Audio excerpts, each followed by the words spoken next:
Alright, good evening everyone. My name is Cameron Chu, and tonight I'm going to be telling you a little bit about the DREAM Act. The California DREAM Act is a bill that will allow illegal immigrants to get public funding for college. That includes financial aid, Cal Grants, and waivers for community college. Just, you don't have to pay anything, just go in and go for it. I'm going to argue that that is bad for Californians, specifically legal Californians. First of all, that is bad because it'll negatively affect our economy here. It'll also negatively affect specifically college students like ourselves. First, the reason why it's bad for our economy is that it's going to be giving public money to illegal immigrants who are not able to actually work in this country.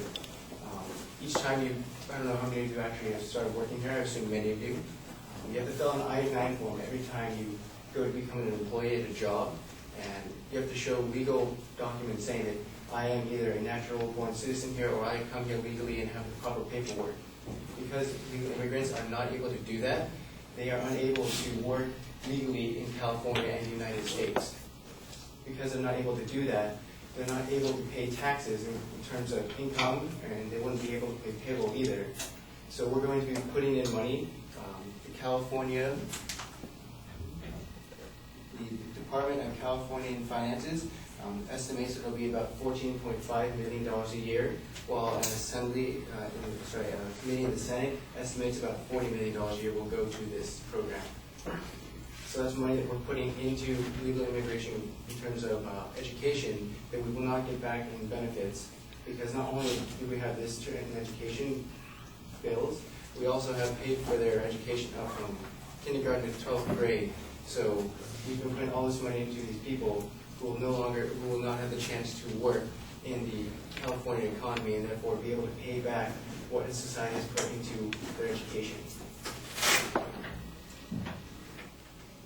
The way that this will negatively affect college students, which is what I've been concerned most about, is because it'll be taking money from hardworking students like ourselves who have worked hard, and our parents have worked hard to help pay taxes for this system and get us into college.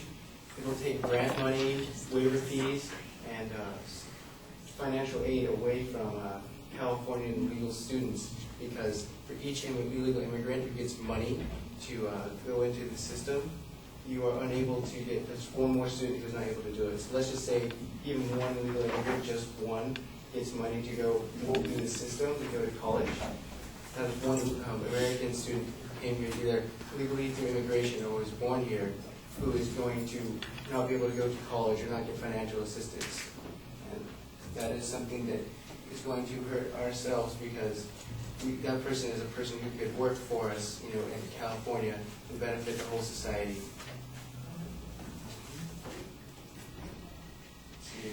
The LA Times says, and I quote, the California Department of Finance estimates 2,500 additional students will qualify for Cal Grants as a result of the DREAM Act.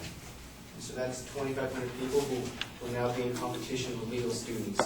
Legal students used to have the only right to get money, now have this severe competition. So now it's just going to be many more who will lose the chance to actually go to college because of fees. It's also going to take up spaces, because for each illegal immigrant who is in a college, that's one more spot taken away from another American citizen or legal immigrant. So not only are college students losing money to this, but also losing spots, which, as you all know, is very hard to get into classes in college nowadays. Finally, as you guys also may have seen, college tuition has increased recently, and I don't know if you heard, but the California budget for college has been cut by $1 billion. So Assemblyman Tim Donnelly's Stop AB 131 site says, gave me the numbers that $1 billion has been cut, and that college tuition has increased by 10 to 12% this past year, and that's because of the financial crisis that we are going through right now. And instead of giving more money to that, we are now going to give money away to people who can't even work here. So we are unable to assist our economy. The Department of Finance, the Senate committee analyzed this law and said it's going to be about $40 million a year. That is nearly $30 million more dollars than it was estimated and what the money was allowed for.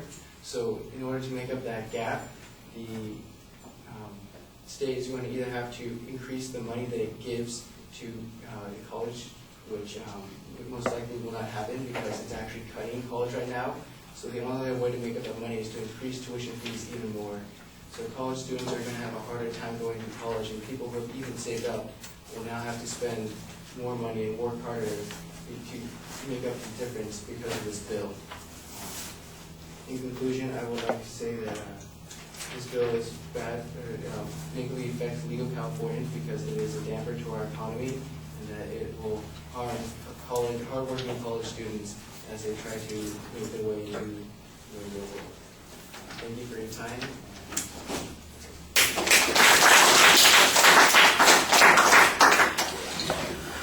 All right, let me say that at the end, you've got a clearer summary of what the structure was than you had at the beginning, so you need a stronger preview. The proposition, the way you phrased it, uses the term bad, which is really more of a value term. Stick with the argument about the negative effects that it's going to have. You had some good information. You got a lot of factual data about the subject, and I think you do a good job with that. Some of the inferences need a little bit stronger proof on them. For instance, that there's going to be a one-on-one trade-off. You're largely making an assumption about classroom space, which I think people understand. But if it's 2,500 students spread over the 22 CSU campuses, for instance, then we're talking about an extra 100 students on the campus each year. The likelihood that that's going to have an impact on classrooms, that seems kind of minimal. I don't know that is the case, especially if you add in the community colleges. Maybe that's part of what's going on as well. So that's another issue. I think you do a nice job talking to the audience. There are some good issues on this for a value argument also, but that's not appropriate for this particular topic. Okay, thank you all for your patience this evening.